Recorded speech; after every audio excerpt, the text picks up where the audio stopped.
આ વિડીયો છેલ્લે સુધી જરૂરથી જોજો, કેમ કે આ વિડીયોમાં તમને મજા તો આવશે, પરંતુ સાથે એક એવું લર્નિંગ મળશે જે તમને નેક્સ્ટ ટાઈમ ડોક્ટરની વિઝિટ વખતે અથવા તો ફિઝિયોથેરાપિસ્ટની વિઝિટ વખતે જરૂરથી કામ લાગશે.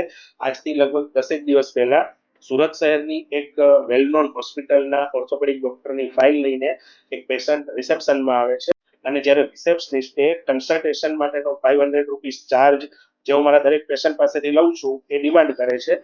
તો પેશન્ટ રિસેપ્શનિસ્ટને ફાઇલ આપીને કહે છે કે મારે કન્સલ્ટ નથી કરાવવાનું, મારે ડાયરેક્ટ એક્સરસાઇઝ ચાલુ કરાવવાની છે, કેમ કે અમે ઓલરેડી ઓર્થોપેડિક ડોક્ટરને કન્સલ્ટ કરી લીધેલું છે અને આ 5 એક્સરસાઇઝ એમને સજેસ્ટ કરેલી છે.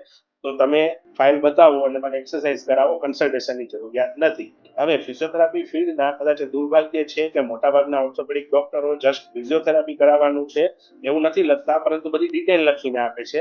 હા, સ્વાભાવિક રીતે અમે નાના ડોક્ટર કહેવાઈએ, એટલે અમે ઓર્થોપેડિકને એવું નથી કહી શકતા કે તમારે આ સર્જરી આવી રીતે કરવાની છે ને અહીંયા કટ મૂકવાનો છે. પરંતુ હા, કદાચ એવી સિસ્ટમ છે કે ઓર્થોપેડિક બધી એક્સરસાઇઝ પ્રિસ્ક્રાઇબ કરીને અમને આપે છે.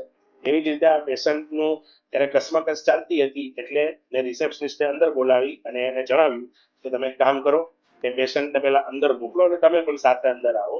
રિસેપ્શનિસ્ટ અંદર આવે છે, પેશન્ટ પણ અંદર આવે છે. સ્વાભાવિક રીતે ₹500 કન્સલ્ટેશનના આપેલા નથી. અને જ્યારે એ પેશન્ટને હું એક સવાલ પૂછું છું કે સર યસ બોલો શું કામ છે તમારે, તો એ મને કહે છે કે સર આ 5 એક્સરસાઇઝ કરાવવાની છે અને મારે આ ફિઝિયોથેરાપી ટ્રીટમેન્ટ ચાલુ કરવાની છે. તો ડાયરેક્ટલી મારો એક સીધો જ એમને જવાબ હતો કે કોઈ વાંધો નહીં સર, જો તમારે આ સરે જે લખેલી છે એ જ ડાયરેક્ટ એક્સરસાઇઝ ચાલુ કરાવવી હોય તો મારો પર સેશનનો ₹1500 ચાર્જ થશે.